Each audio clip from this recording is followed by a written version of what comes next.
monsters, madness, and magic.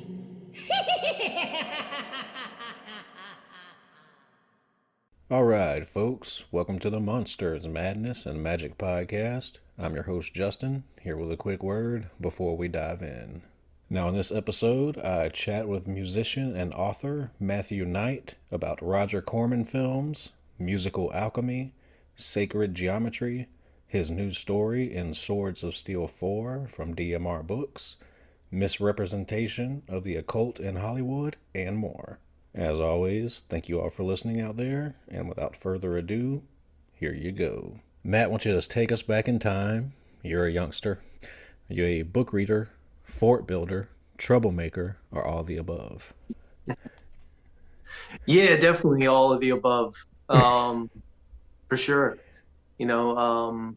Growing up in that time, there wasn't a whole lot of inside entertainment, it was before the internet and everything, and we were outdoors, playing sword fighting with sticks and all kinds of stuff like that. So kind of went hand in hand with the imagination adventure kind of thing, and definitely into creating stories as far back as I can remember. So yeah, all that kind of played into one thing, I guess. What kind of trouble did you get into? Well, I'm sure quite a bit, a lot more in my later years, but yeah. So, just early on, earliest books that you can remember picking up as a kid that grabbed your imagination, books and writers. Yeah, believe it or not, this always sounds strange because, he's quite an advanced author, but Edgar Allan Poe was kind of a big thing, well, still is here in Maryland where I live.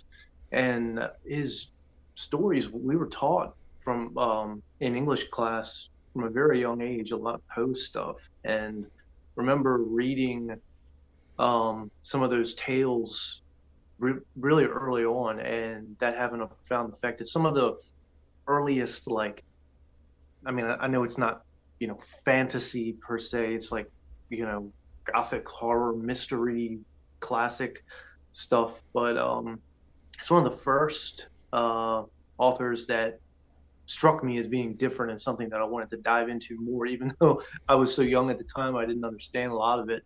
Then when I did get old enough to really dive in and understand it, I can remember reading those tales and feeling that kind of hair standing up eerie sensation, from reading like The Black Cat and stories like that. So that was, Poe would have been one of the first ones. Then, this is during the time when, in the late 80s, you go into the video rental store and see Frank Frazetta posters and all the Dungeons and Dragons stuff, and fantasy was kind of, it wasn't a too underground at the time. It was a big deal in the films, the big barbarian type movies and everything. So I got interested in that at a pretty young age, and then moved on to reading fantasy. The first stuff I was exposed to, like a lot of people, was high fantasy stuff like Tolkien and Dragonlance and that kind of stuff. And then it wasn't until my early 20s I discovered sword and sorcery.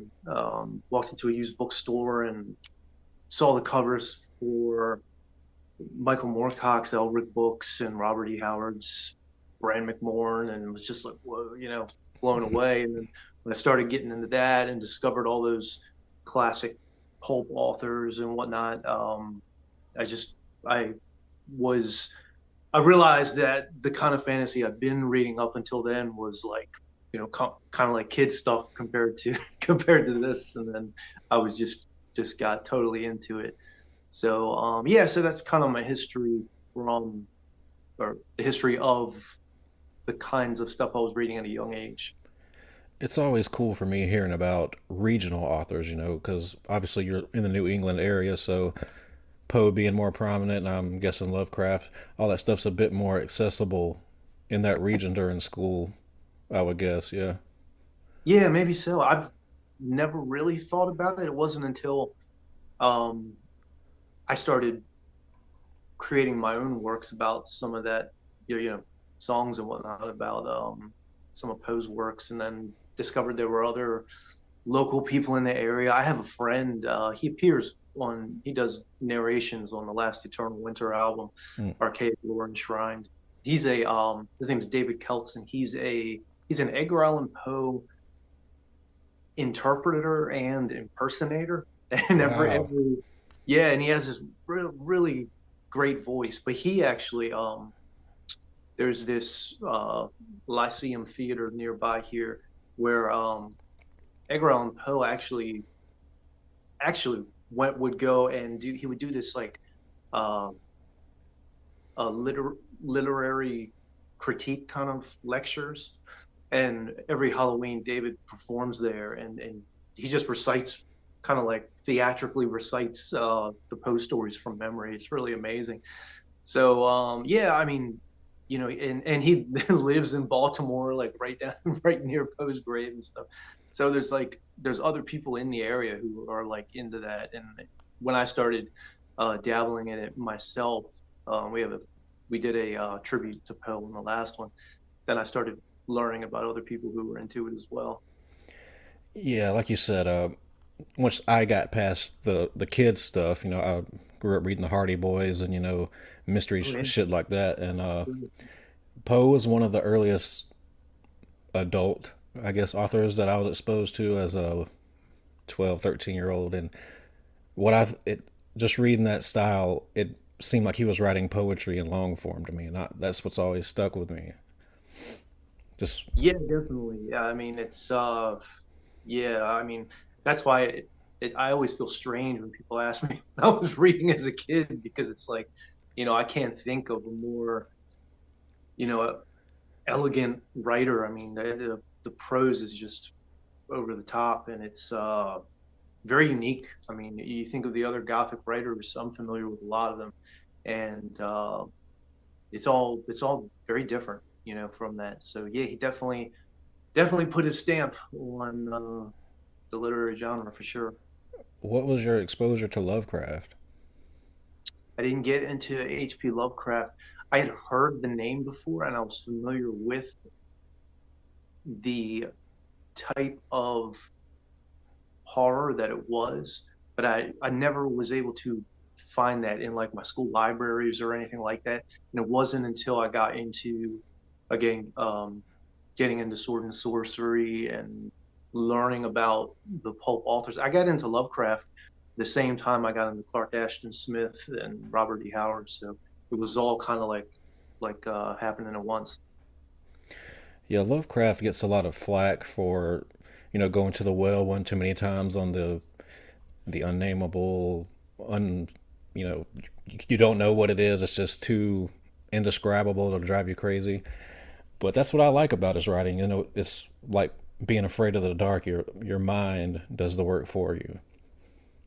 Definitely. One thing that's great about him is you can pick up an anthology and all the tales to me are quite different. I mean, I remember when I first got introduced to Lovecraft, I would read one story, and the whole time I'm waiting for all this, Cthulhu mythos stuff and all that, and you'd read a story, and it would just be totally off the wall and different than what you would expect. I mean, a story like Dagon is, for example, would be totally different than like the music of Eric Zahn or something. Totally different. But everything's connected into this mythos, and it's just, yeah, it's a really cool thing. Kind of different from like Clark Ashton Smith. A lot of his stuff can be similar, and of course he wrote these specific cycles as well. So you read like the Hyperborean cycle, for example. There's a lot of things, or Averroin especially. Um, the stories feel weaved together a little more. Yeah, and I found Lovecraft before I even knew who Lord Dunsany was. But then retroactively, when you go back, you can see how influenced he was by Dunsany. Because Lovecraft was that first writer that I ever really dove into that just had a rhythmic pace to writing, and it's like a heartbeat, and it's slowly going faster and faster and faster. I just love that stuff. And Clark Ashton Smith too. You could tell that he was a poet just reading his fiction. Yeah, absolutely. He's another one of my all-time favorites. And yeah, his prose and just writing style is another one that's totally unmatched. So Matt, which records were spinning around the house when you were growing up early on? Well, again, it was during that time, when there was all the crazy '80s bands happening and everything. I never had MTV really until I was like a teenager, so I would see that stuff here and there. My folks were into not really a lot of heavy rock music. I was exposed mostly to that by my older cousins who were into the heavy metal music at the time. Um, for me, it was like whatever was whatever was heavy and whatever had some kind of electric guitar rock energy that I could relate to, I liked.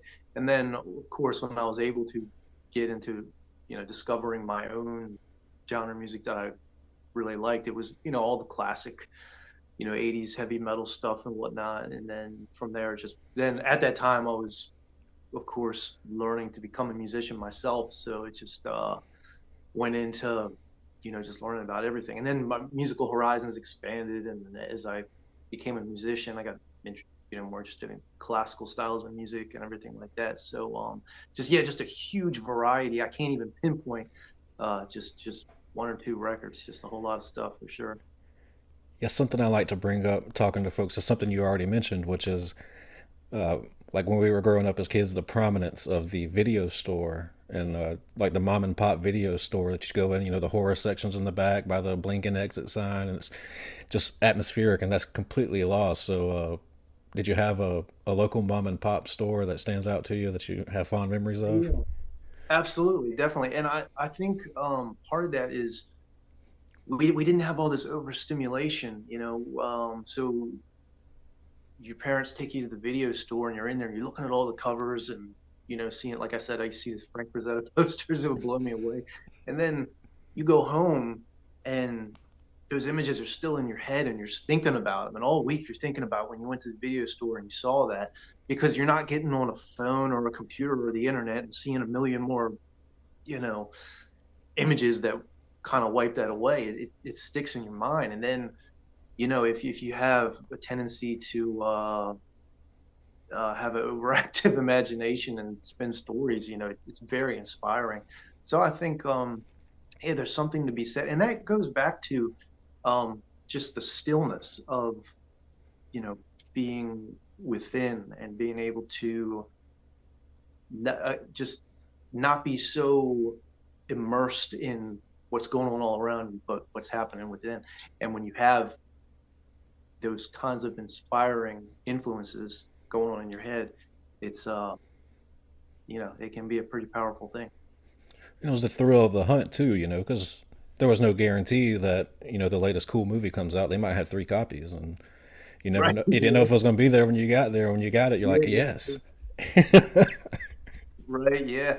Yes. A lot of I can. I mean, there's movies that I don't think I ever even saw, but I can remember seeing the covers like for years. You go in there and see, that creepy looking cover, that one you're not allowed to watch or whatever, And you get older and you're like, oh, this is that movie. This movie sucks, or whatever. But it's like, it makes an impression for sure.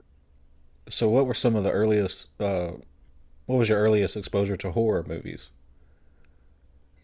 Um, Kind of just I guess staying up late and catching the old Hammer films on like BBC and things like that. I remember I would just tape them, and I wouldn't even know what they were. Half the time I'd be falling asleep because it would be so late, and I put a VHS tape in. And I remember one time like they aired like Scars of Dracula, and it just came on. I was about to crash, but it started, and I saw the title, and I was like, oh, I gotta tape this and watch it tomorrow. Yeah. And yeah, it was a lot of stuff like that, and old black and white Vincent Price films and stuff like that, which just made me just even more interested in learning about um, that kind of literature. and getting into it for sure. You mentioned that you were a fan of Poe. Did you like any of the old Corman Poe adaptations? Yeah, I like all of them.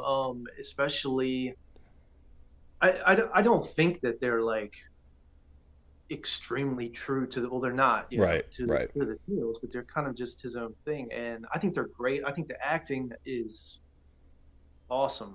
One of my favorite ones of all time is this little skit in one that's called Tales of Terror, and that's a kind of a compilation of little skits rather than full blown film. And there's this one that's like it's like a mix of the Mask of the Red Death and the Black Cat, and it's got Vincent Price with Peter Lorre, and it's to me it's just hilarious. Vincent Price plays like what's his name? I can't think of it right now, but like the aristocratic like guy in Mask of the in yeah Mask Ah, of the shit. Yeah, I know what you're. Yeah, it's I'm killing me fucking now. sorry, dude. It's not Mask of the Red Death. I'm sorry. It's the Cask of Amontillado and Yeah. the Black.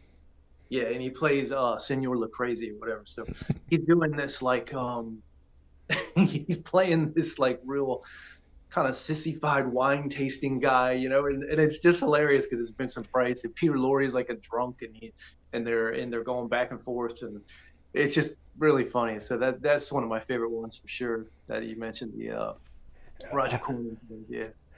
The name is escaping me because it's a Lovecraft story, but I believe they used a Poe name, and it was the Charles Dexter Ward adaptation. But it's not. What is that one? Do you know what I'm talking about? Haunted Palace. Yes, That's a great yes, one.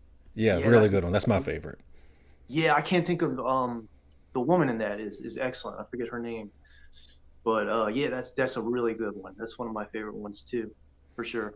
And then they got the Raven, and it's got like the young Jack Nicholson, and there's a bunch of them. They're all good.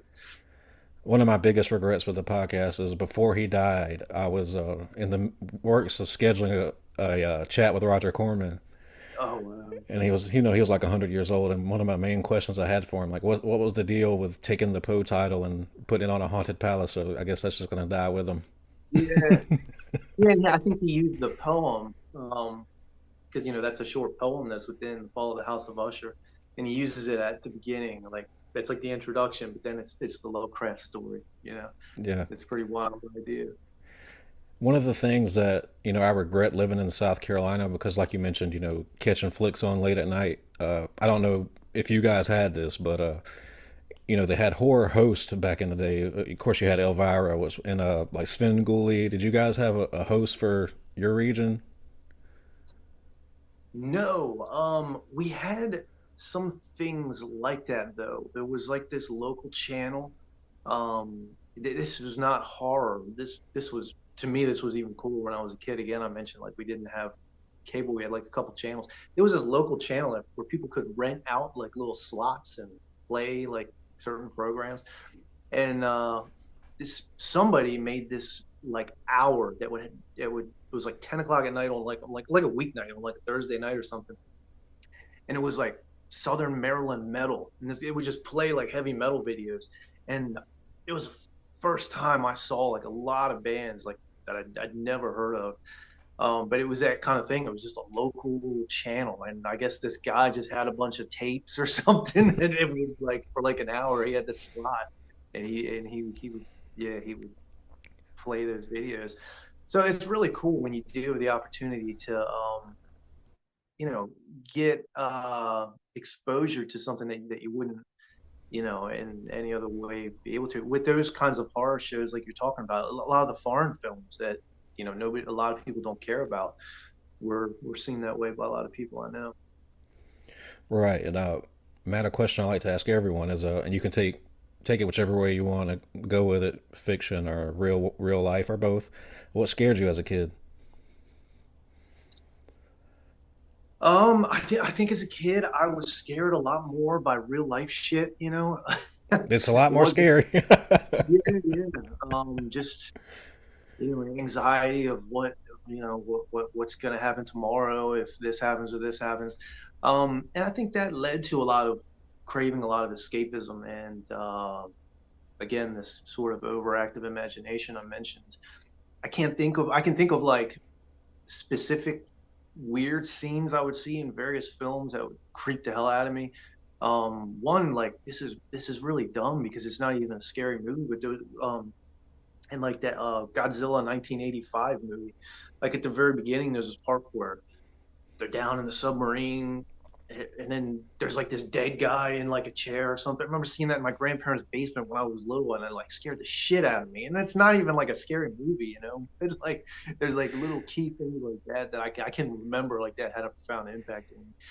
But yeah, I think I was much more freaked out by stuff going on in normal life, actually. It always happens in the basement. Yeah, yeah, for sure. So, your early interest in music, would you say that your desire to learn an instrument, play music, did that just come from yourself, or were there people, folks in your family that were musicians? Do you think that's where your roots come from? You know, I had, again, I mentioned my older cousins. They were music. Well, one of my older cousins was a guitar player and played in some bands, but wasn't a very serious musician. Um, at least not that I was aware of at the time. And my parents weren't musicians, so it really was something that I don't know, something inherent within me that I wanted to do from a really young age. And I can remember being in like, third or fourth grade and telling my mom like, like I want a guitar, or other kids are still playing with like GI Joes and stuff and little toys, and I'm like planning like my album I want to make, and I'm trying to tell all my friends to convince their parents to buy them instruments, and like I'm getting in trouble in class because I'm drawing like album covers of my future band and all that. I got like really obsessed with it early on. I remember like my mom telling me like, no, you're too young and everything for like a year or so, until every time we passed by the guitar shop and I'd be freaking out pointing, eventually, I got one for Christmas.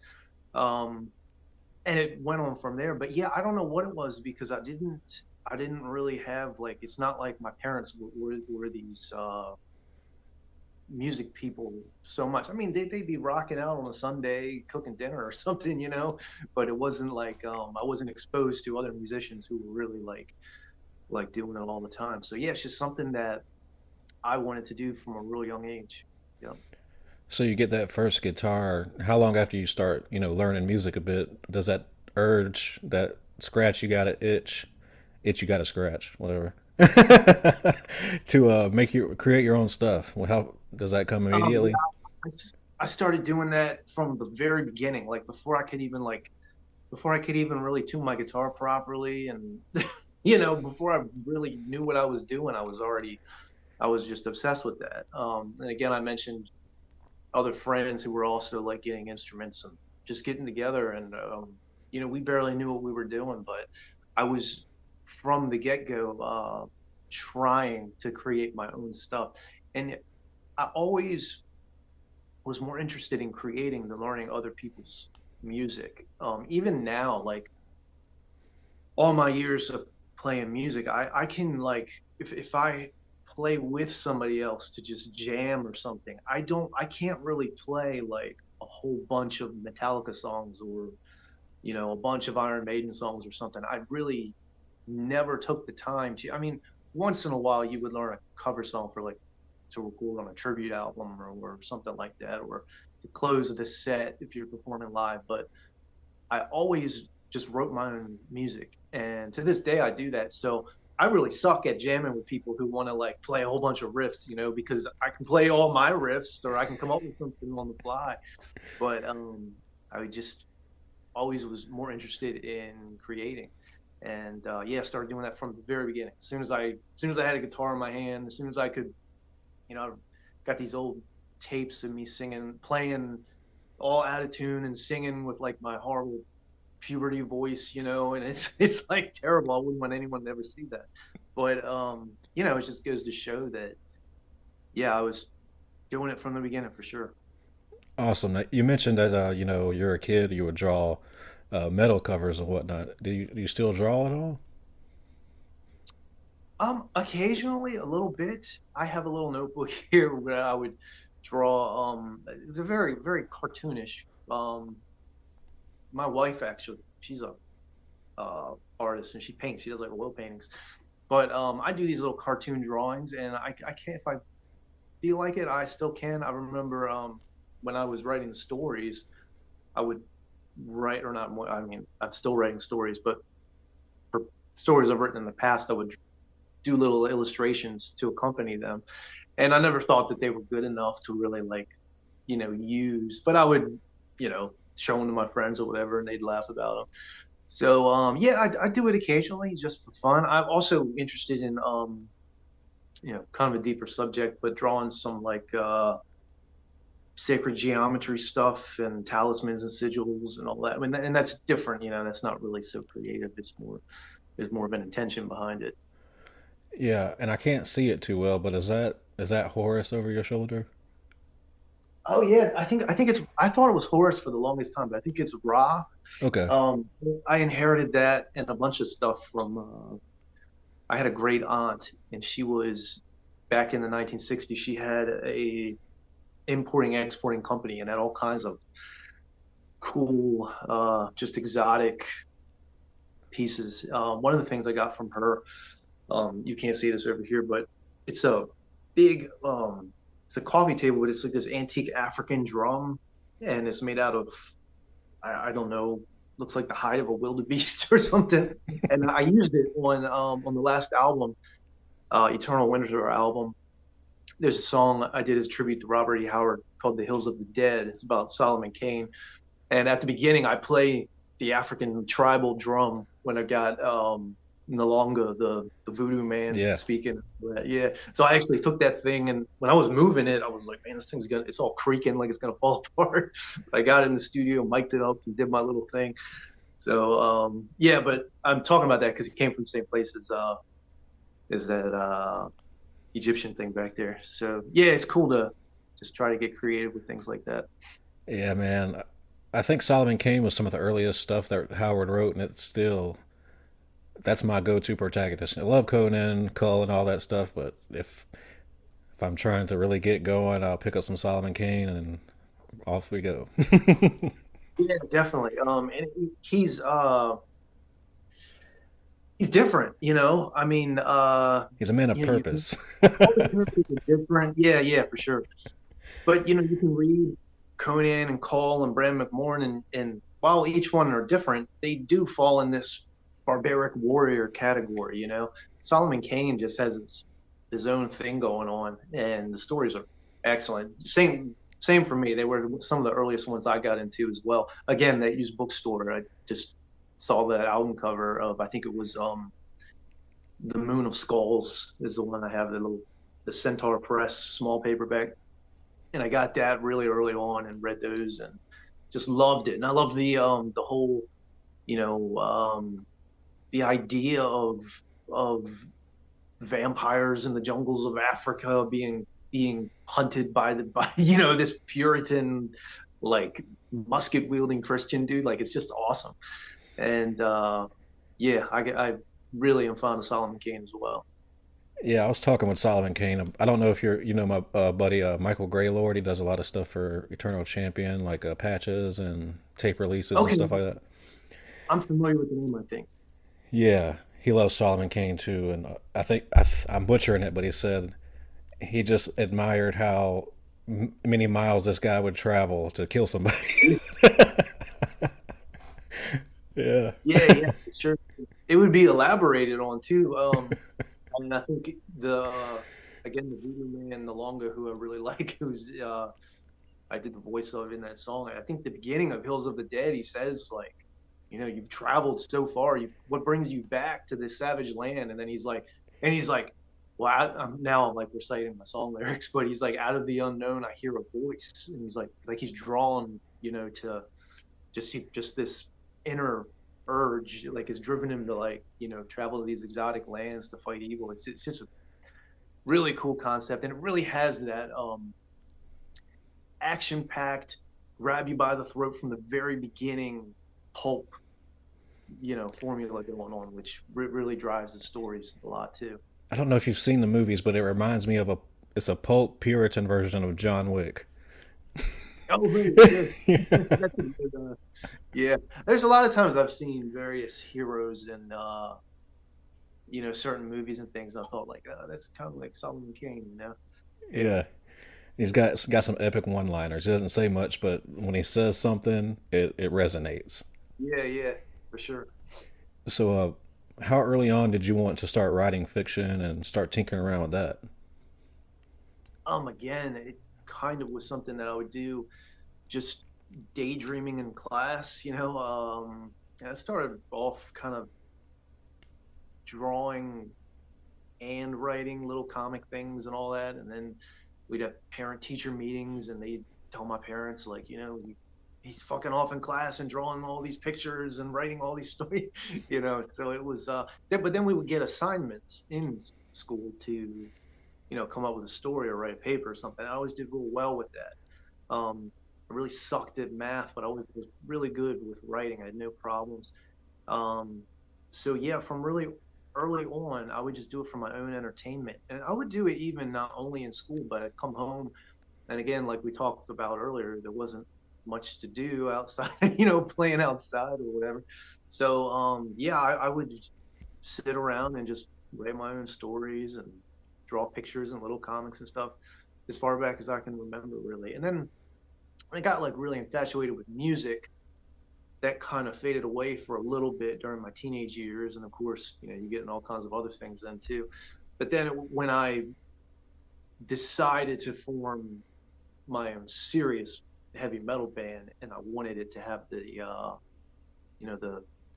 conceptual storytelling aspect, then I got back into it, and because of all my kind of honing that creative spark in my early days, it was easy to get into. So it Yeah, helped out a lot. I always struggle with how to word this question, and so the example I can give is the desire to create. Obviously you do music, you write, and you do music in multiple genres. Um, so I never cared about you know being the next Stephen King or how many people read my story or anything like that. It's almost it's a piece of me that survives after I'm gone. So if my kids are ever like, "What was Dad thinking about? What was he into?" You can pick this up, and for a few more minutes, I'm alive. So what is that? What is that for you? Yeah, I think I feel the same. I've also, and maybe it's one of the reasons I've not been more successful, because I don't really give a shit what a lot of people, expect or want. I do what comes from the heart and what I'm inspired to do. And just like you said, I've felt in the past a lot that, yeah, this is what I'm leaving behind. When I'm dead and gone, all this, these creative works will be around and somebody might appreciate it. But just as I'll think like, oh well, just release this new album and not really a whole lot of people care, and I got this review where these guys are trashing me or whatever. Um, then I'll get an email from like some kid in Greece or somewhere who has my album and types me this long thing about like how much it means to him and how it's like changed his life, and every little part that he appreciates in it, and telling me about this vocal part that he thinks is awesome and this guitar solo he thinks is awesome. And that just makes it all worthwhile. And even if it only touches one or two people that way, that's what it's all about. So and not again, I do it for myself, but it's bound to affect someone. Someone is bound to come across it and appreciate it, and not only appreciate your great ideas, but the heart and soul that's put into it. So and I found that also with I've never we did do a lot of live performances in the early days of the band, a lot, but haven't done a whole lot of that in recent years. But I do remember we would travel long distances to play these shows, and sometimes you would drive very far, and it would be like just a couple kids there, and you think like, oh my god, we came all this way and spent the whole day and all these weeks practicing, and now we're just going to play for these couple of kids. And then you would do that, and after the show, they would come up to you and just be so excited. And I've had that we did a show like that, and there were these 13, 14-year-old kids there. And then I had this guy contact me like 10 years later, and he had become a singer and guitar player in a heavy metal band, and told me that from seeing me perform at that young age, that's like what made him want to do that. So you never know, you do this stuff just out of, to entertain yourself, or just because, well, I don't know, it's an inner, kind of like Solomon Kane, it's an inner thing you have to do. And then yeah, it affects other people along the way. So that's kind of how I see it and what I like about it. Yeah, and I'm not going to speak for you, but I can just say for myself, it takes a lot of work to finish a story. And even if you don't sell that motherfucker, after you're done, you're like, oh, yes. Definitely, yeah, yeah. Yeah, there's a great satisfaction you get from completing any kind of work that you put, a lot of time into, for sure. These tales, it's easy to just get the ideas out on paper, I mean, for me anyway. But we read these authors that are like, absolute masters, and you're trying to kind of not emulate them, but be close to that caliber. So you spend hours and hours and hours editing, and how can I make this better, or, do this differently, and then you're trying to get it out there somewhere, and it's all this, is this magazine going to accept it? How can I make it good enough to be published and all that? So you spend a lot of time, yeah, and a lot of that, nowadays is a whole different subject with all the AI stuff going on. It's like, I don't know. There's just really something to be said for people that would just spend all that time just crafting those amazing tales. So I get what you're saying completely. Yeah. And something I wanted to ask you, we both have an appreciation for the classics, and we both write. And I know personally that sometimes I'm old school to a fault, and I struggle with writing any rough draft or even any long form first draft on the computer. I have to do it long form, pen and paper, and that's really why it takes me so fucking long. Are you the same? I've done it both ways, but I can say that there's something to be said for actually handwriting. And part of the reason for me that is so helpful is because you can get away from the computer. You can go out, like the last couple of stories I've written, I use these little tiny pocket notebooks, and you can go outside and sit under a tree with a glass of wine in nature and be affected by your environment that can really have a profound effect in inspiring you to come up with something that you're sitting in front of a computer screen for hours and hours and hours, staring at that glowing white screen. It gets old, and it kind of fries your brain for a while. So I know a lot of people over the years have just written, hammering away at a typewriter back in the day or whatever, because they were under a deadline.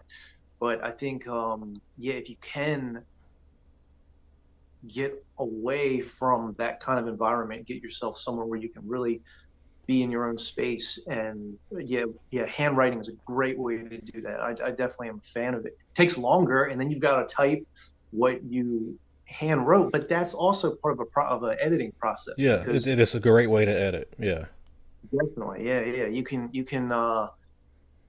you're copying what you wrote, but you're changing it as you do it. And then sometimes you're like, what the hell was I thinking here? This is completely, scratch it all out, whatever. But you'll be in a totally different mind frame. And now you're sitting at a computer. It's a lot faster. You can just type and, delete things.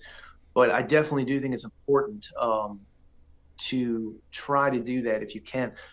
I'm also not big on huge outlines. I tend to just dive right in. And I don't think that that's necessarily a great thing. I think maybe it's better to think things through, maybe, but sometimes it's just for me, I just start typing, and it just leads to wherever it goes. And there's something to be said for that too. I think there can be a magic to being spontaneous in that way. because you can get bogged down in an outline. Yeah, yeah. Sometimes outlines, I think, can if it's too detailed and it can make it kind of mechanical. Whereas, and you're stuck to this like formula that you, or not a formula, but a structure that you've, kind of pre-made. Whereas you might come up with a scene, and then that scene leads to a new idea, and kind of go that way. So I tend to do it that way a lot. You just said you don't like to outline, but do you know where you're going? As in, do you have the ending in mind, and it's just how you get there? Not usually. A Okay. lot of times, I just have a vision of a type of tale that I want to write, and a specific vibe I want to create, and it just kind of all just happens as I go. Don't get me wrong, there have been times where I have like had a pretty good idea. I've written a couple of my stories were dreams that I had, and then I would I'd wake up from the dream and be like, I gotta finish, I gotta complete the dream somehow. So sometimes like you have a preconceived idea of where you're gonna go, or for me. Um, but yeah, a lot of times no, I have no idea. I just dive right in, and whatever happens, happens. Yeah. Now, do you listen to music or anything like that when you're trying to form concepts and ideas, or when you're just writing? I do listen to music. Music with vocals sometimes can be distracting. I can't listen to opera. It doesn't distract me because I can't understand the languages they're singing in. And it's like, the vocals are like another instrument. So yeah, I'll listen to a lot of classical music, some opera, some like film score kind of music, um, some ambient synthy stuff sometimes. I can have a heavy metal album playing in the background, and just type, but I find it distracting sometimes, especially if you're in that phase where you're really trying to hone the word, the wording and the prose and everything. If you got some guy screaming in broken English in the background, it kind of screws you up. So yeah. How many drafts do you do typically? Man, it's hard to say. I think of it as one kind of ongoing process, but for the last few that I've done, like I said, I did like you, where I hand wrote the tales for that first draft, and you can really tell going back like that it's a first draft. So after that, I kind of begin like, okay, well, this is going to be like the it's going to end up as the final draft, but I'm going to go through and just every day just pick at it and kind of get it to how I like it. And then depending on how long it lingers around, that's another thing. If you write a story, and you quickly have like a plan for it, like say if it's going to be used as a concept for an album, or if it's going to be submitted to a specific anthology or a magazine or something like that, and you got a deadline, then you kind of got to just do it. But if you write the story and then you don't do anything with it, and you have it for say a couple of years, maybe you might, after a couple of months, decide, that idea I had in that long story I wrote would be way cooler if I changed it and added something else. And you have more time to kind of refine some things. So that also, I think, plays a part in the process. Having a Howie a Bitly around also helps with the editing. Yeah, hey, if you can surround yourself with, awesome guys who are willing to, yeah, you, you know, take time to give you, they're experts themselves, so they'll give you, you know, read it and tell you what they think. It's definitely very, very helpful for sure. It's one thing, when your friends know you, right, and you send them your stuff and like, oh yeah, man, that's good, but that's not what I need. Uh, Yeah, I need you to be honest with me, and like if there's something that needs work, and that's what I really appreciate, because I sent Howie one of my last stories, and I was blown away by how much detail he put into like helping me edit, and like it was like I was like, dude, I should pay you for this. You know, it's like Jesus. Yeah, love Howie. Yeah, yeah, he's always been great at reading my stories and giving me feedback and same kind of thing. So yeah, it's definitely you send it to other guys and it's like they read it and just give you praise and tell you how great it is, and that's really inspiring. That's Yeah, awesome.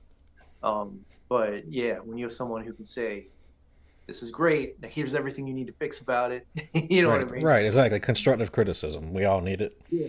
And then the more you do that, you develop those skills to where you don't you don't make those mistakes anymore because they've been pointed out to you. It's kind of like having I don't know, like a college professor, telling you what you've done wrong on your papers or whatever. Yeah. Iron sharpens iron. But you mentioned something that just made me think. When you're talking about concept albums going with writing, and you do both. So, when are you working on the story first? Clearly, forming the concept for the album. But do you have an idea of the music? Is it playing in your head while you're writing or anything like that? Not really. It can really go both ways. Sometimes I can have a song written or music written, and then I need some lyrics. So what am I going to sing about? Well, maybe this is a cool theme and I'll write a story and then sing about that story. Or it can be the other way around where it's like this story I wrote really speaks to me. This would be an awesome theme for a heavy metal album. Let me plan out, some song structure or some song cycles and, dive right in. That's what I did with the album I'm currently recording. And, yeah, it can work well either way. I think if you already have music and then you need to, you are looking for lyrical content and you've got some badass stories, why not? But at the same time, you can be inspired musically by something you've already written as well. That's how it works for me. Okay, cool. And we were talking about this through email. I have a deep appreciation for fiction that includes occult, esoteric themes beyond that surface level. That's just in there for your typical horror effect or whatever. You may make it creepy or whatever. So before we get too into it, I think all of us, most of us, at some point have at least an innate interest in the esoteric at some point.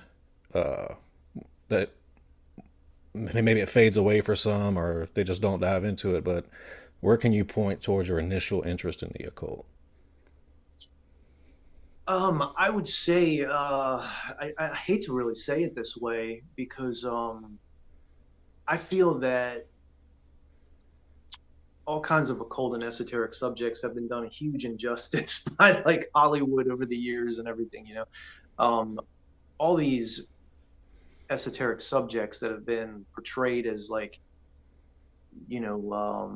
evil ritual occult practices or whatever all have a divine purpose, and I think that that's lost because it's been kind of really downplayed and sensationalized over the years. But of course that's where a lot of us get our initial exposure to it, because you watch the Dracula movie and they got pentagrams and candles on the ground and they're summoning some dark lord or something like that. That would have, and of course, like as a fan of fantasy and horror, you see that and it's like, whoa, that's awesome, that's cool. But it's all this escapism fantasy kind of thing. When you start to get more into it, you realize that that's not really what it's about at all. And there's, profound significance behind all this stuff, and it's way different than what you really think.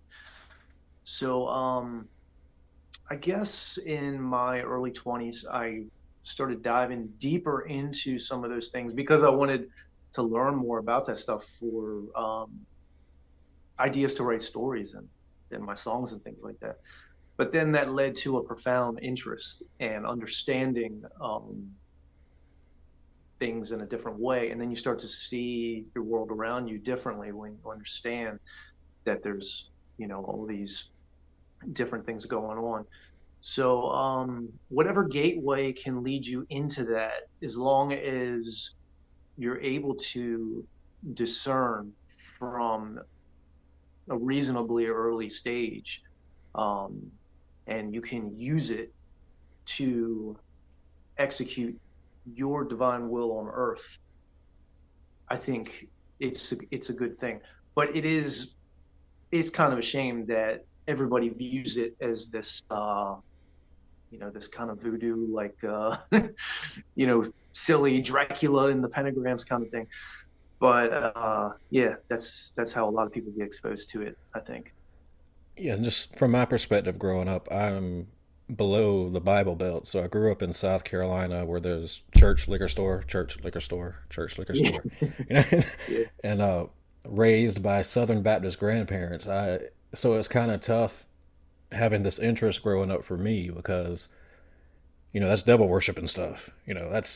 That's the devil, and I literally had tons of books beneath my mattress on like Crowley demonology, and it's like I remember my friend lifted up my mattress one time and he just looked at me and was like, "What the fuck?" Was there any stigma to that kind of stuff when you were growing up, like from your family or anything, or? Um, yeah, I mean, for not just people who are overly religious. I mean, I think that to not so much now, but back then, anybody who saw something like that, they thought it was weird, because what do you believe this stuff? Like you believe in magic and all. That's how they see it, So they're seeing it as like this fairy tale magic thing, not understanding that it's like the spiritual sciences. So it's like yeah, it appears weird to most people nowadays with all the information that's available, especially everything on YouTube and everything. It's people can understand things like that a lot easier. Now, whether or not they ascribe to it and believe it is another story. But yeah, back then for sure, anybody who would come across it, unless they happen to be interested in it, and maybe that's because they had, Number of the Beast album or something like that, made them think it was cool. But most people thought it was out there for sure. Yeah. So I know you're friends and inspired by David DeFay a lot. When I spoke with him a few years ago, he mentioned that he likes to read old mystical and magical texts and stuff. I'm just curious if you've chatted with him about it at all. Yeah, I'm sure I have. I've, you know, had a lot of great nights with David hanging out. A lot of it or a lot of those nights have been over quite a few bottles of wine, and we go from one subject to the next. Yeah, yeah, we've definitely gotten into a lot of that kind of stuff. It kind of goes hand in hand, with the, being a musical. I don't want to use the term musical fantasist because I don't look at that kind of stuff as fantasy. But I don't know, being an epic storyteller, I guess, and it goes back to the ancient myths really, and that's that his big thing especially. So yeah, yeah, definitely we've talked a bit about that, and most of my friends and people that I know are into it in one way or another. And I think even if you start a conversation with somebody who you think wouldn't be into that at all, you might be surprised where the conversation leads. So I find that if the door opens to talk about such things, it's good to, see if you can. Yeah, even if you don't foster it, I believe we're all born with it because it's natural. Right. Yeah. Absolutely. Yeah. So, and just on David and wine, I believe he had a bottle of wine during the conversation we had. I'm sure. Yeah. So you mentioned earlier you mentioned briefly sacred geometry. So I just want to before we get into your story and the album, uh, what would you say was your introduction to that subject? Was it Stephen Skinner? Maybe you familiar with Stephen Skinner? No, I'm not. It was actually uh, learning to understand the spiritual sciences behind music, and that led to learning about some ancient alchemical practices. And I started to see how all this stuff is connected, and it's connected to astrology, and then sacred geometry comes into that. So it's really all about energetic vortices that connect everything, and these patterns that, you know, basically form the grand tapestry of existence, if you will. Um, it's connected to so many of those ancient sciences, that spiritual sciences, occult sciences, call them what you will, that it's kind of just comes up everywhere. But I really first was exposed to it through learning the esoteric aspects of music, and also through doing various meditation practices. Um, I think that, you know, before getting into meditations that are too advanced, it's best to just kind of practice quieting the mind and that sort of thing. But I know for me, when I kind of dove right into it, a lot of them incorporated a lot of that visualizations of these geometric patterns and whatnot. And of course, all that stuff is, you know, can be very powerful on a magical level. So those would be my introduction to the to sacred geometry. Yeah. You mentioned the occult sciences. Up sacred geometry appears, you know, Sanskrit, Christianity, all over the place. Islam. It's encompassing. Yeah, absolutely. It's just one of those universal things that, you know, can't be denied. I mean, you go back, read like, you know, the old Pythagorean tradition. Those guys were like just so into that and connecting, you know, all the different aspects of it together. It's really incredible where it can lead, for sure. So I'm not a musician, but even if you're not into the occult, or even if you're not a musician, if you listen to a good song, you know something's going on. You know, something that really connects with you. So, you know, I would consider myself a layman when it comes to musical theory. Could you explain sacred geometry and how it relates to music to me? Yeah. So when most people think of music, and they think of it in any kind of esoteric or metaphysical way, they think of frequencies and vibrations, you know, and we think of that with you know, everything from crystals to you know, tuning forks and sound healing and all that kind of stuff. But there is another aspect to it that most people don't really venture into, and that is a connection between the tones of our musical scale and the heavenly planetary spheres. So I ascribe to what some of the occult scientists of the past, people like Rudolf Steiner and Herman Beck, they got really into connecting the musical circle of fifths with the signs of the zodiac, and understanding how that works on a seasonal level with each individual person. So I found that fascinating. But then, as I told you before, when I got into some old alchemical texts and kind of understanding the science of alchemy a little bit, I started to realize that in ancient alchemy, it's a lot of focus is put on the planetary times of the day of when you are performing these operations. And that affects plants, and when you're harvesting these herbs to concoct these elixirs or make the stone or whatever you're doing, these plants are ruled by a planetary hour, and that affects the potency of what you're making, and it unlocks hidden energies within the plant.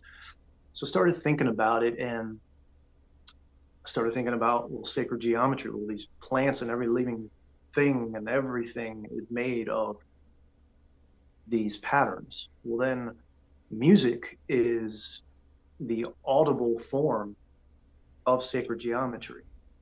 So it must be connected in the same way.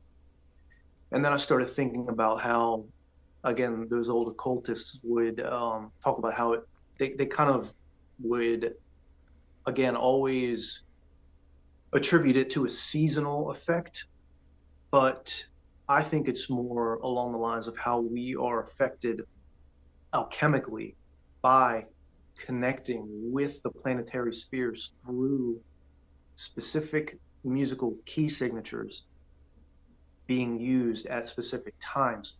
And when you understand that, and you understand that these planetary essences are within us as well, you can become a musical alchemist and use it to your advantage.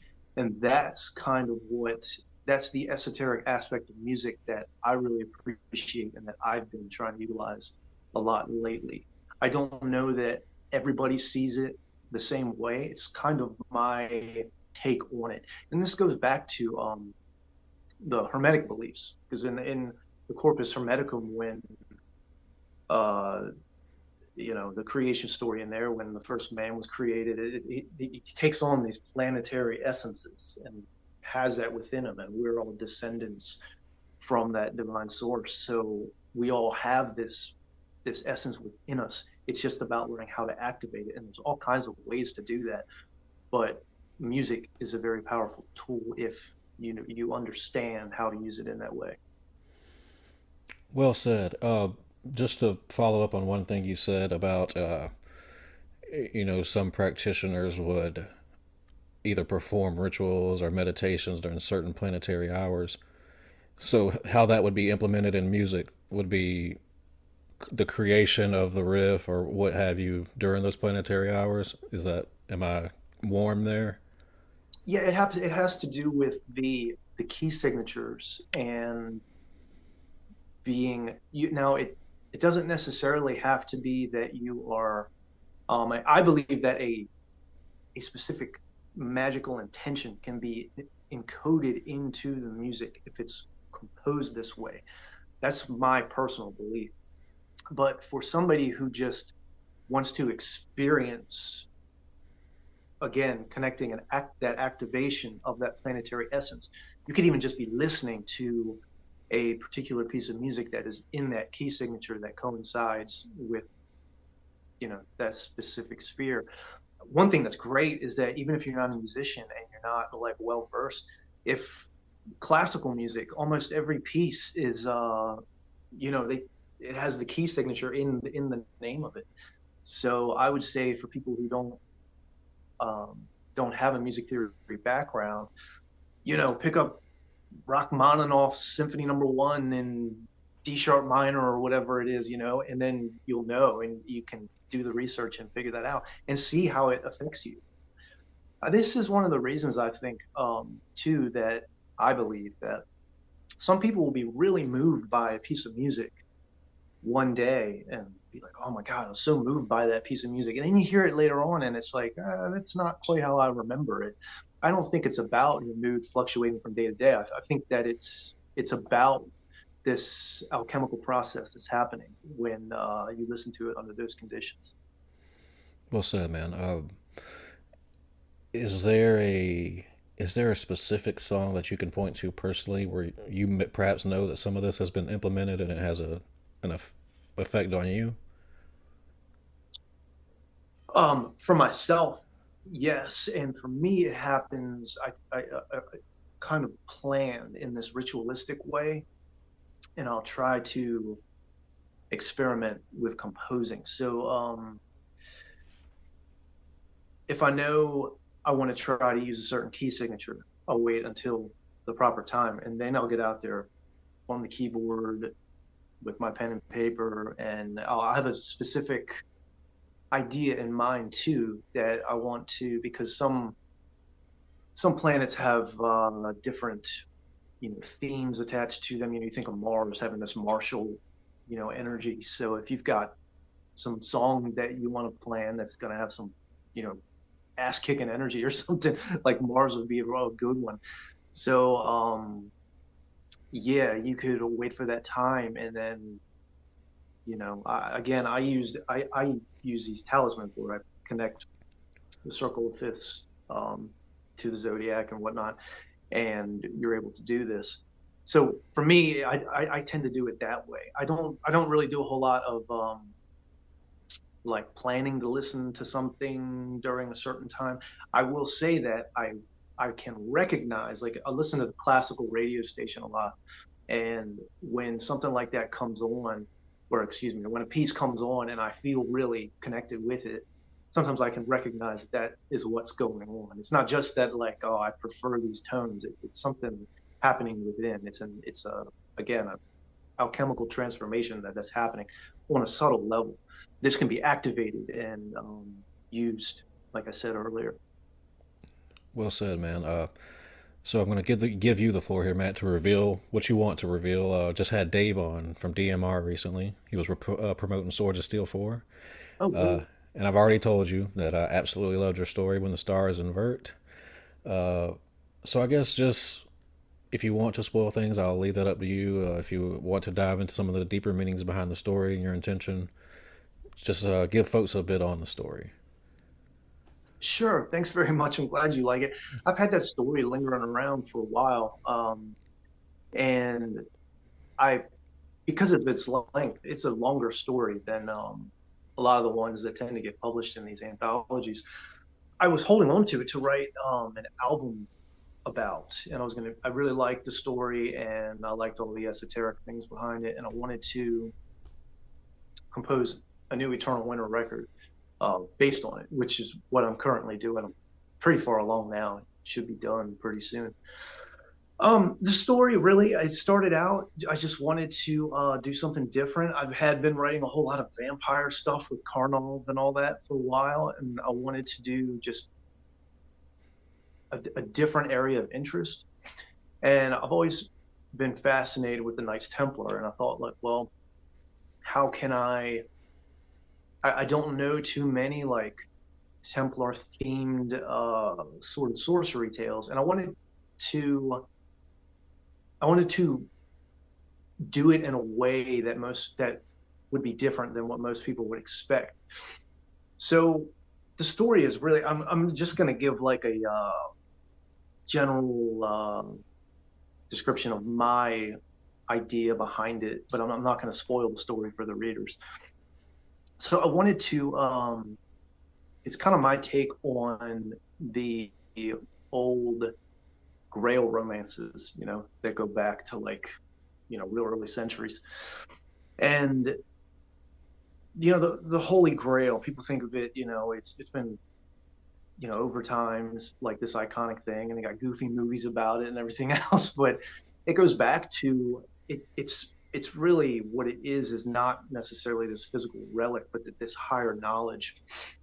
In the early Grail romances that I mentioned, and some of it changes form all the time. Some of them it's the blood the vessel that catches the blood of Christ, in the real early Grail myths, and then later on in the hands of Wolfram von Eschenbach, who wrote the book Parsifal in the medieval times.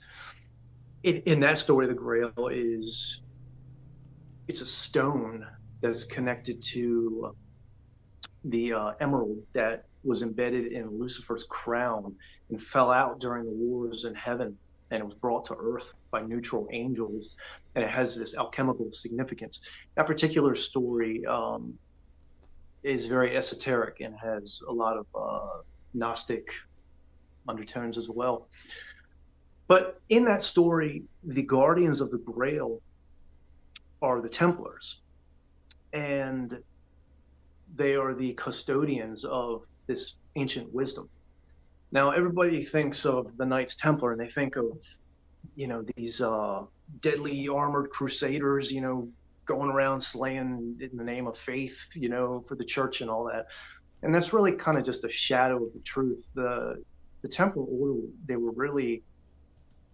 what they were doing was preserving ancient knowledge and ancient traditions, behind the scenes. There was a whole stint with the church and all that for a brief time, but really it goes back as far as like 1096. They were big into alchemy, big into all sorts of esoteric practices, and the whole idea was to perpetuate these esoteric traditions.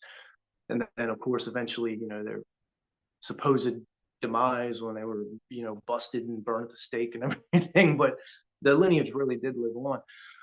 But anyway, in my story, I wanted to, so again, this false image of the Knights Templar that people have, I wanted to represent that false image by these villains. So I created this, like, they're kind of this really brutal order of knights, and they represent the false image that everybody has of the Knights Templar. And then there are these pagan initiates who are kind of trying to raise humanity through these ancient practices and whatnot. They represent the true, well, what I see as the true Templars. The main character, a lot of people, I don't think of him as necessarily the protagonist, because that would be the hero in the tale, Eridus, who appears in some of my other stories, and he's a barbaric type sword and sorcery hero.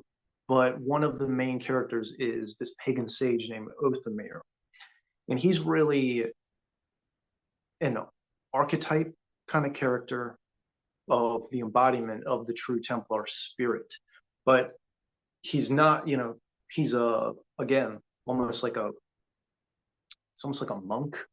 He's not really, he's kicking ass in the story, but it's not in, the way you would think.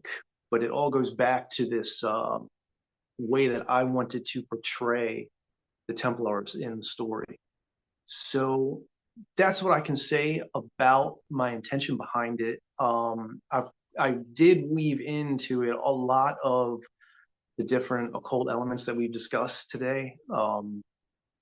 If somebody is familiar with any of this stuff, they should be able to read it and pick up on that. But I didn't want it to be so out front that it couldn't be enjoyed in a way, because most people, especially fans of sword and sorcery, they just want to read a gripping tale, and they want to grab you by the throat. So you don't want to be bogged down with all this like metaphysical explanations, and I didn't do that.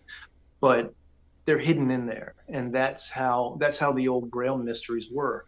They had these esoteric themes that they were in there, but you had to look for them, and you had to know to be able to understand. And then when you did, and you meditated on those meanings, there's an initiation that occurs to and can kind of bring you to this connection to the higher worlds, and that's what it's all about when again you get into this esoteric stuff, I believe. And just to reassure any listeners and potential readers out there, it is just a great story on its surface, even if you don't dive too deep beneath it. It's a good story. It's no disrespect to any of the other writers. There's great stories in there, but this is my personal favorite. Thank you very much. And I will say that I did try to stay true to the sword and sorcery vibe, and even though I have all these cool what I think are cool meanings behind everything, if you don't give a shit about any of this stuff, and you want to read a badass tale, that was my my main goal, was to just create a great story and something that I can relate to and goes with the tradition of my the musical themes I've explored in the past, and just take it into new territory. So that's kind of what it's all about. And this doesn't spoil anything, but you mentioned there's a lot of Knights Templar stuff in there, and you always hear about the Holy Grail, like you mentioned. But you always hear about Baphomet as well, and I like some of the stuff that you have in there that's kind of sprinkled in there. Yeah. I didn't use I don't think I used the name Baphomet. Yeah. Or not. I might have used it in a song lyric. But the reason I didn't is because that's been so misused over the years. I mean, that's really a symbol of, it's a symbol of the Sophia, of the divine knowledge, and that's what it was meant to be. And over the years, it's been taken, and now people see it as a symbol of the devil and all that, Yeah, and it's it's like, Satanism it's, and all that stuff. Yeah. right, yeah, and it's totally has nothing to do with that. It's a Hermetic Gnostic symbol that's been kind of like Abraxas, which I also allude to in the story, and it's all about that higher knowledge, and it's just a symbol of that. You just mentioned, your protagonist Othamir, and you've said, he's more of an archetype than a character. But with the character, speaking just on the character aspect of him, do you consider this to be a one-off, or do you think there'll be more from him? I hadn't thought about that. Like I mentioned, the character Eridus, who's the ass-kicking barbarian guy, he appears in a few other stories I have. One which was going to be published in Tales from the Magician's Skull, but unfortunately, a lot of people probably know this, that Howard Andrew Jones recently passed away. He was the editor. He worked with me on that story and really loved it, and it was going to be published in there. I've since contacted the new owners of, or the new editor, and asked about it, and they informed me that they weren't going to publish it. So I have that now too on the back burner, and that might end up being published somewhere. And now that you mention it, yeah, maybe that Othamir character will come back. I'll have to see, but definitely the other guy, Eridus, and this is connected also to the. I have this idea and this cycle of these queens of Ivana, and they're these like they're these cosmic queens of these lunar hells. In my story, that is in Swords of Steel, the Grail is I mentioned about those other different forms of the Grail. In this story, the Grail is a glass vessel filled with this green liquid, and it's this viridescent blood from this future alien messiah from beyond the stars. It's this wild concept, but it connects to these queens of Ivana, and they come and go. And this Eridus character is always trying to protect this book that is used to like. So, and this goes back to what we were talking about with the cult things being misused over the years. He's always trying to make sure this like sacred wisdom is not tampered with, because if these queens of Ivana are unleashed in the wrong way, like it could really be a bad thing. So that's what that's all about. So I definitely could, since I have all that other stuff recurring, he could definitely come back for sure. I would encourage you to do so. I would like to read more. Okay, thank you. I will. So much like, very cool album art or a cool movie poster, equally important to a good story, I believe, is a title. So when the stars invert, even before I read it, I'm like, oh yeah, here we go. Like, how'd that come to you?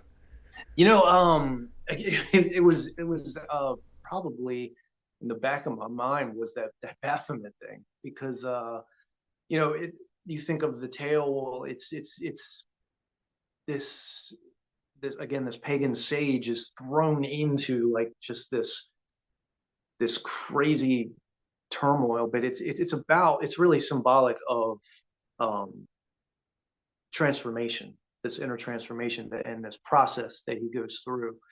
So it's an alchemical process that the character's going through.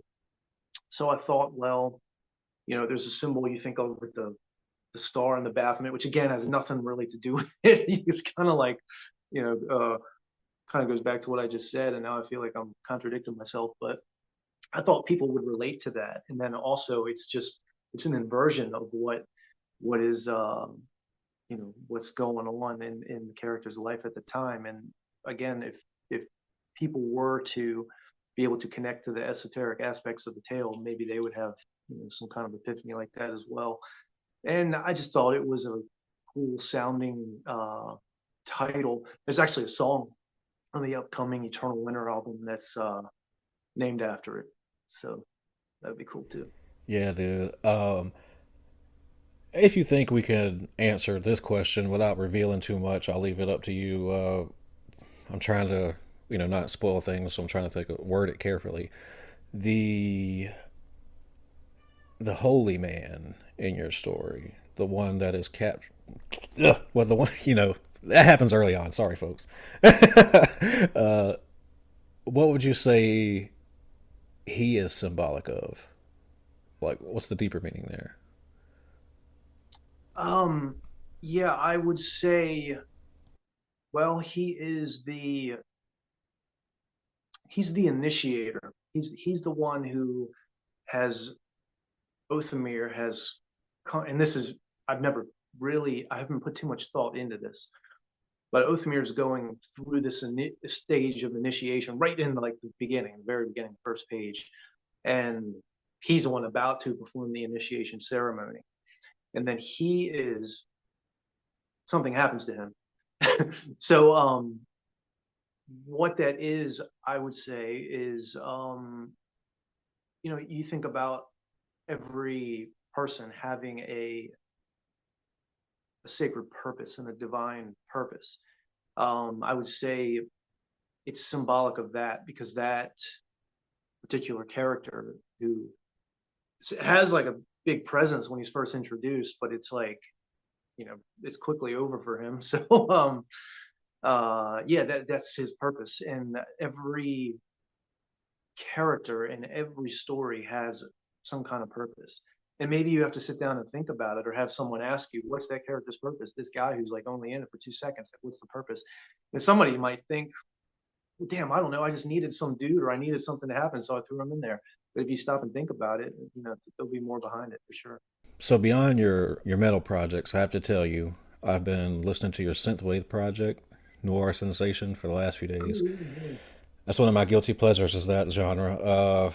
Absolutely love it because it's kind of popular. That genre is kind of having a resurgence, but none of the bands have that true pulp lyric style to go with it, and that's what I really think you nail. So what was the seed of inspiration for that project? Thanks, man. I'm glad you like it, because I've not gotten much feedback about that at all. And maybe we need to try to get it released, a more proper release. But yeah, for me, I've always been a fan of like the early music of that genre. Just something that still had a vibe I could connect with, that wasn't metal.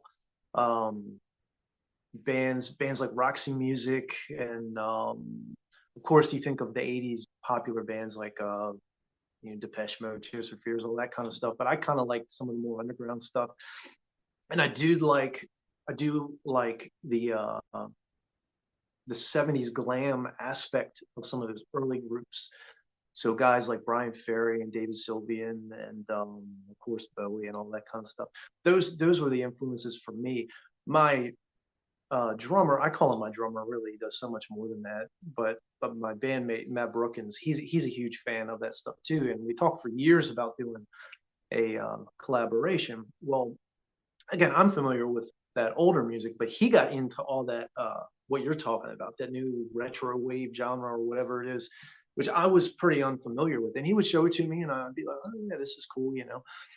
But when we and I also wanted to kind of have this somewhat goth vibe intertwined in it.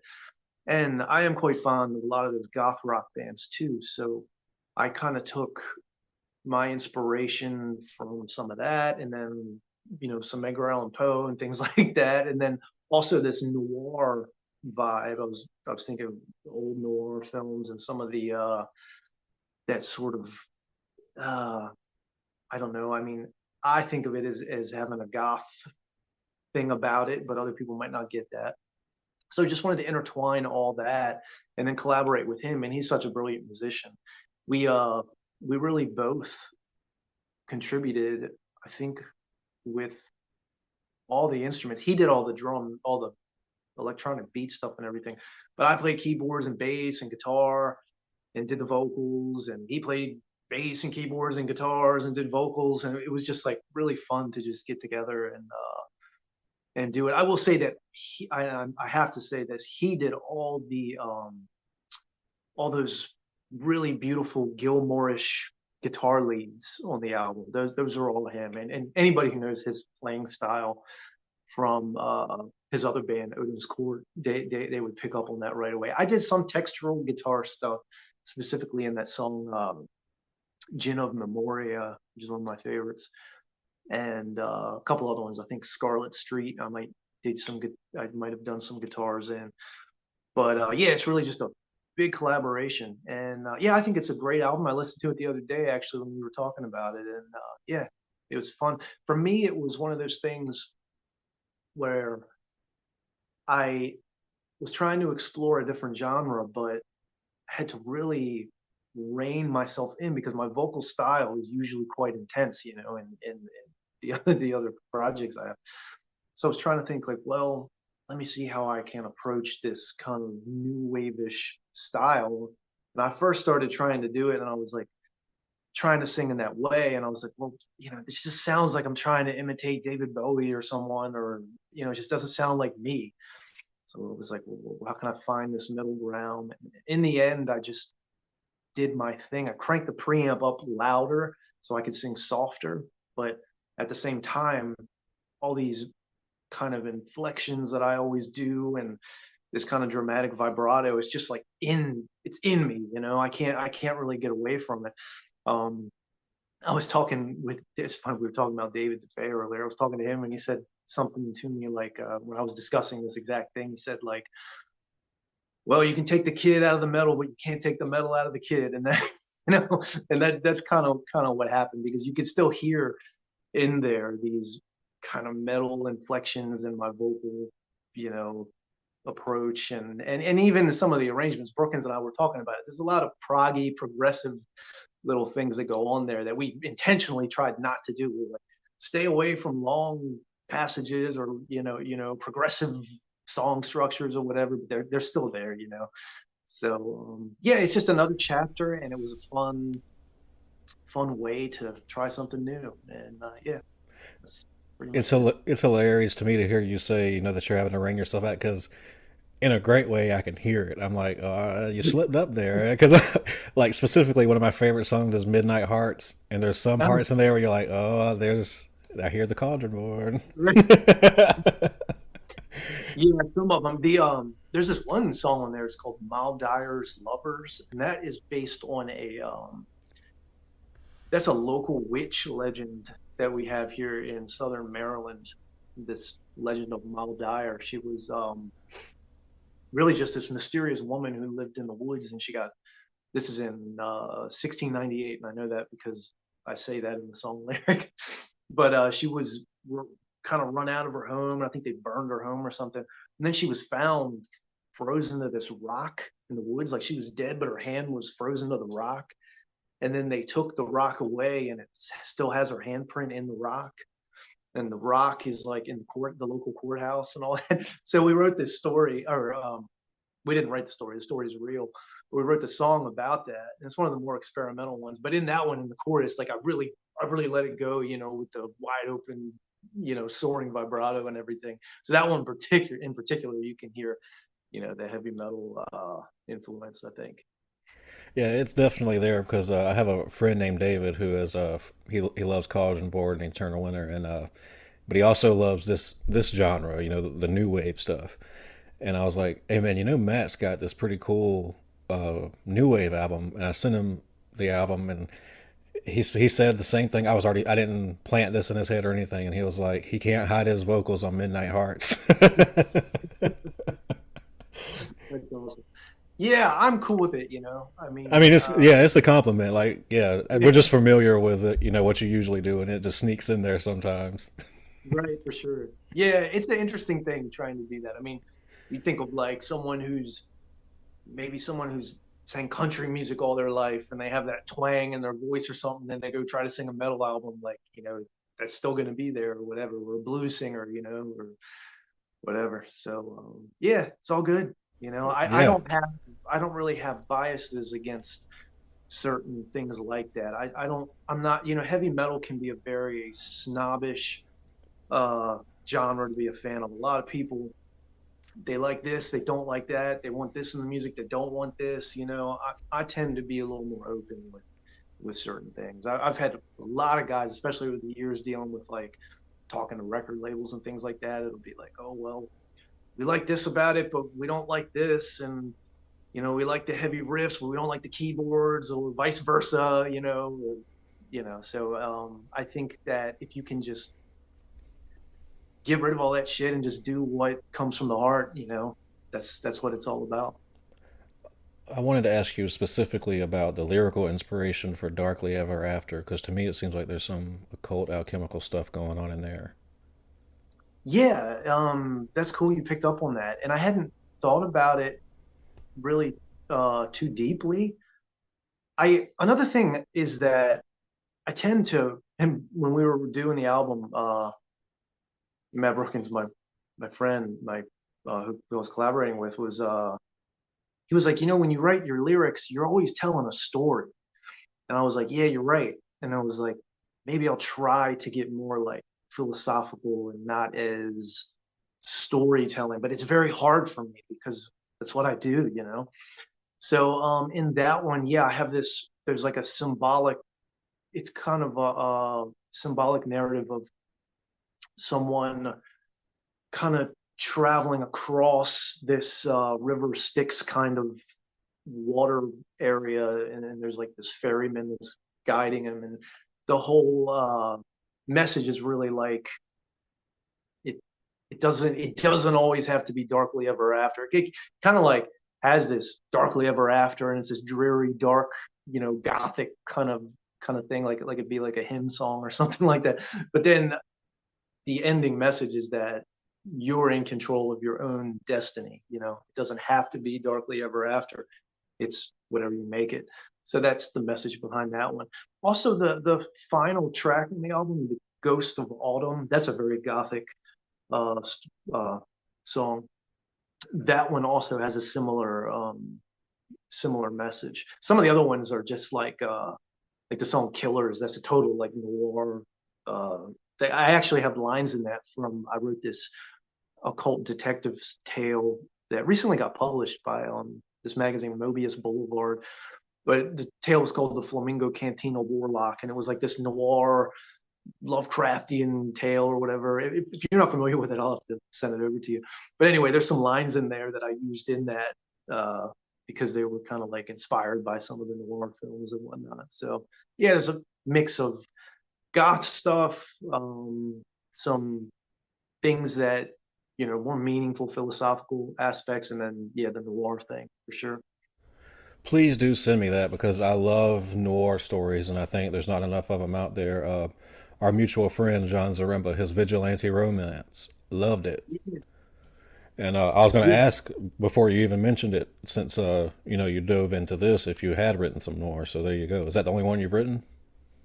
Yes, it's the only one I've written, and I would really like. I enjoyed it so much because, again, just like, you know, always writing fantasy and sword and sorcery, uh, getting into a different genre and being able to make like you know, the character, instead of being all this whole deep prose and everything like we do, you know, I had this guy talking like Humphrey Bogart the whole time. It's like a totally different thing, and it was really fun. But at the same time, I had, you know, the horror element. I use the term Lovecraftian. It's not really. It's actually has elements of Clark Ashton Smith's Hyperborea mythos in it. So yeah, I'll definitely turn you on to that. The so some of the sacred geometry aspects we were talking about with Eternal Winter, the new release you're working on, did any of that occur with that with Noir Sensation, or if you revisit it in the future, do you plan on using that as well? I did not in there. I did use um some sacred geometry stuff. What I've done with the story is I'll incorporate it into these the sorcerer's magical abilities. And there is another tale that I recently had published in Kirsova magazine, and it's a Karnov story called The Rune of Blotowith, and that was published in the winter 2024 edition, recently came out. And in there is a character who also does some of that. And there's some metaphysical, esoteric stuff in that one as well. For anyone who's interested in that and appreciates what I did in When the Stars Invert, that Carnal Tale, The Rune of Blotowit, that's in the winter 2024 edition of Kursova, also has uh, similar aspects about it. Good to hear that old car knob is still kicking. Yeah, yeah. Is there anything more planned for him? You know, he's just such a awesome character that I always just enjoy coming back to. Howie and I always joke that it's hard to come up with a story because he's so badass and he's so powerful. It's like it's hard to get him into trouble, you know. But of course, we had the novel that the three of us did, me and Howie and Byron, which was an incredible collaboration. And then since then, I had a standalone tale called The Key to the Blood Pyramid that appeared in Die by the Sword, the DMR book. And that was a standalone Carnal tale. And then I have this one, The Rune of Bloodwit, that was just published.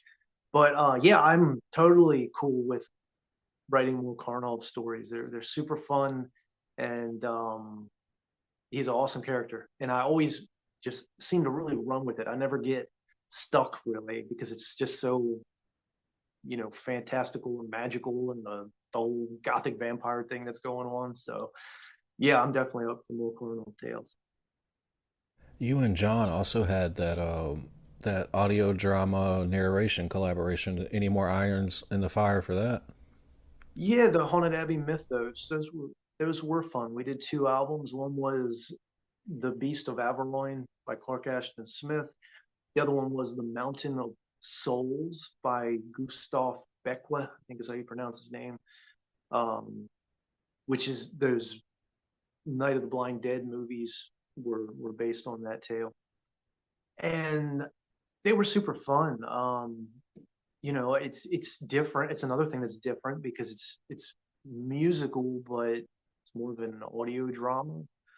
I would love to do them again. Yeah, yeah, they're super cool.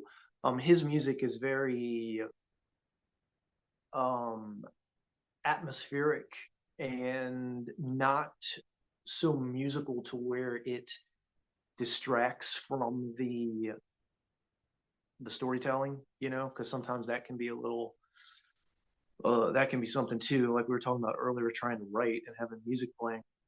So it was a perfect match. And then I would compose these little interludes in between, and it was a fun project. It's been several years now, but yeah, I'd definitely be up for doing another one for sure. Have you considered doing narration for this Swords of Steel story in relation to the Eternal Winter album? I hadn't thought about it. I do plan to have it be connected, you know, in a certain way. But I haven't thought about doing an audiobook. I've always enjoyed doing that. I don't think I have the best storytelling voice. You know, there's all these guys who have these like amazing voices and all that. I just like using my voice, and I like trying to be dramatic about it. I know the first time I did it for one of those companies that had a website where they would do these, and it was like I would get a lot of flack for being so over the top, you know. And if a character gets excited, I would go into that like using different vocal techniques I do when I sing, and people were like, "Man, this is over the top. Like we just want to listen to the story. We don't want to hear like some guy acting over top of it." So I realized that in order for me to do it, I had to somehow have some theatrical musical element to connect and make it like you know, more of an original thing. It couldn't just be me reading a story because it's too over the top really for just an audio book, you know. Ah, screw those guys, man. Me and Yeah, yeah. my buddy Daniel, he's a master at doing audio dramas. And when we were going to work on something, he said, "Look, if we're doing it, we're not doing this is not a audiobook narration. It's a drama." So Yeah. so I'm with you.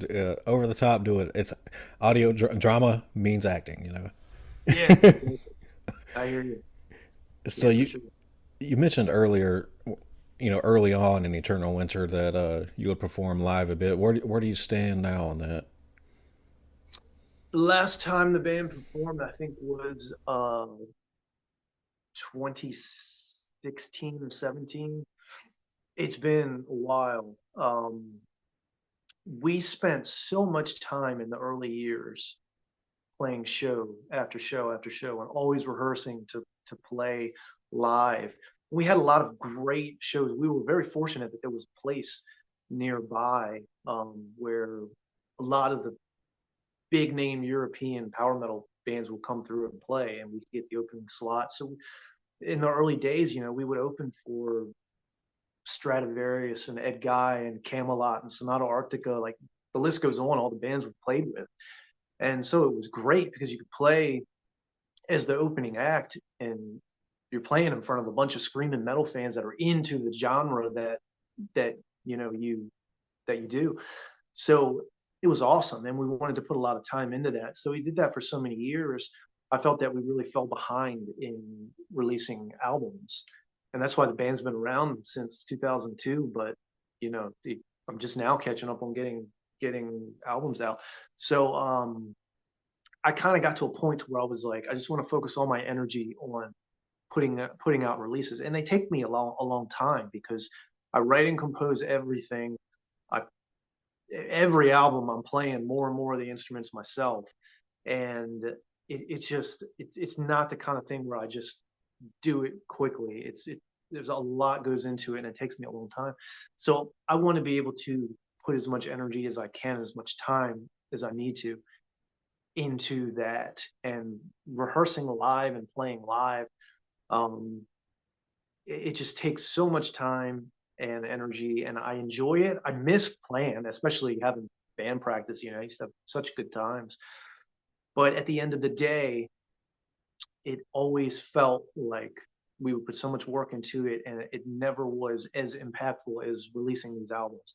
Now, I did just earlier talk about how like we would do these shows and these kids would be so impressed, and like I changed this one guy's life and everything. That's beautiful. But I think that the same thing happens through these recorded albums as well. And for now, I'm just focusing on that. Who knows? One day might get it back together and be back out there kicking ass again. But for now, I just want to get some more albums done for sure. Yeah, and Matt, we've been touching on a lot of occult subjects here. So in that journey for you along the way, did you receive any advice from someone that was maybe interested in the same things that sort of helped you see things more clearly, or helped you with your own practices that you would like to share that were kind of influential? Yeah, I would say no one that I've really met personally. There's been people who have been influential in turning me on to different areas of study, and people who have open doorways to lead into new territory. But for me, it's just it all started for me, like I said from the beginning, being interested in it, but then also being so interested in mythology, and then that leading to studying ancient traditions.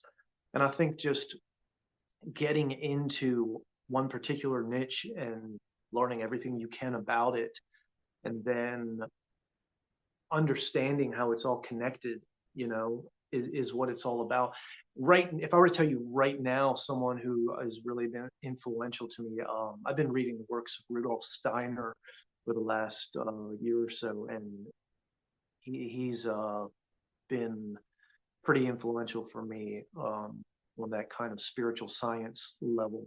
I would recommend for someone who wanted to get into his works. There's several very influential ones.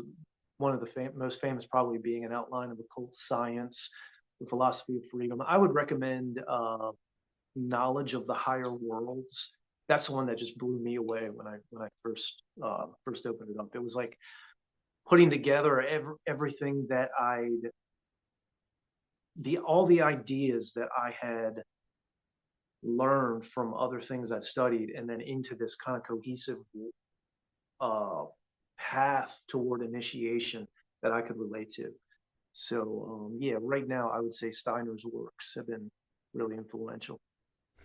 You saying diving into a subject and learning what you can made me think of, are you a fan of Robert Eggers films?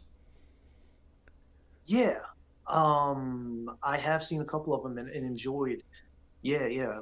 All the ones I've seen. I think I've seen most of the most well-known ones, The Witch, and the other one I can't remember the title of. I've not seen the latest one that came out, the vampire movie, but Nosferatu, yeah. Yeah. So he's really cool and really good at incorporating ideas like we're talking about in this subtle way that makes you think, you know. Have you seen Hereditary? I think that's Ari Aster. No, no. Yeah, that's another one that had some.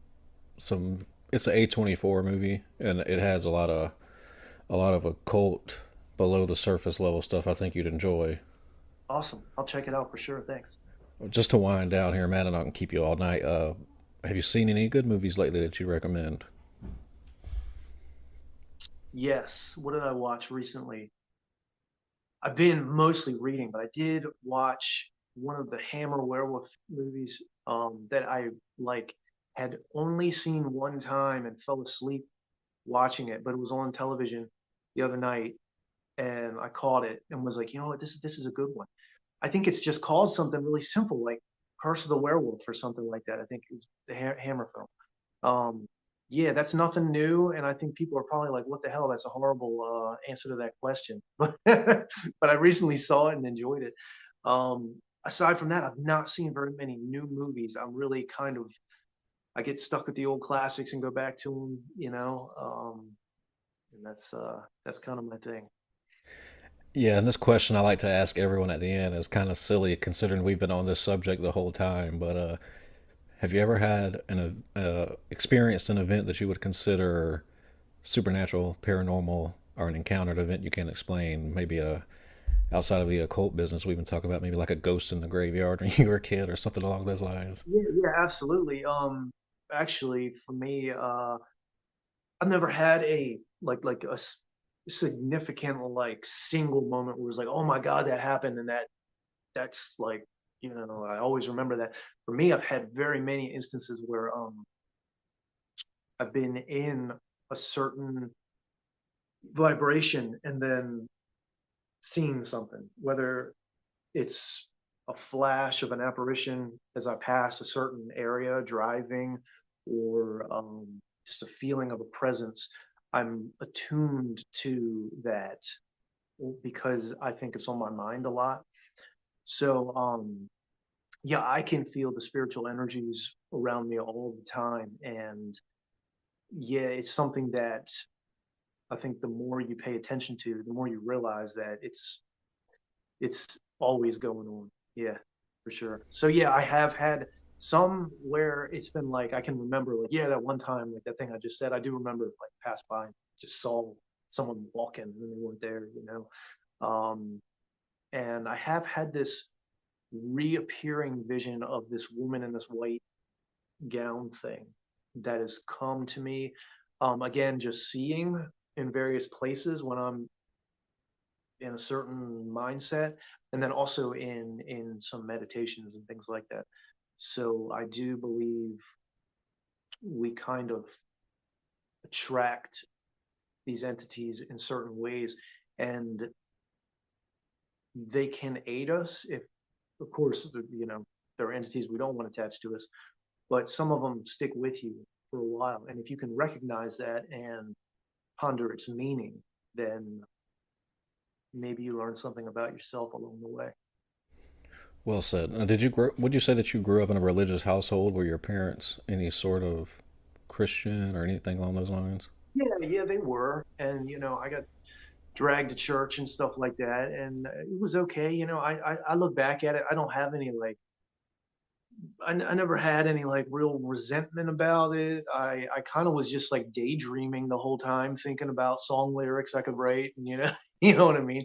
But they were very laid back at the same time. I mean, my parents would want to go to church or something, but then my parents would be, you know, partying on the weekends, and my mom would be listening to Whitesnake and stuff. It wasn't like, you know, it wasn't a really strict thing.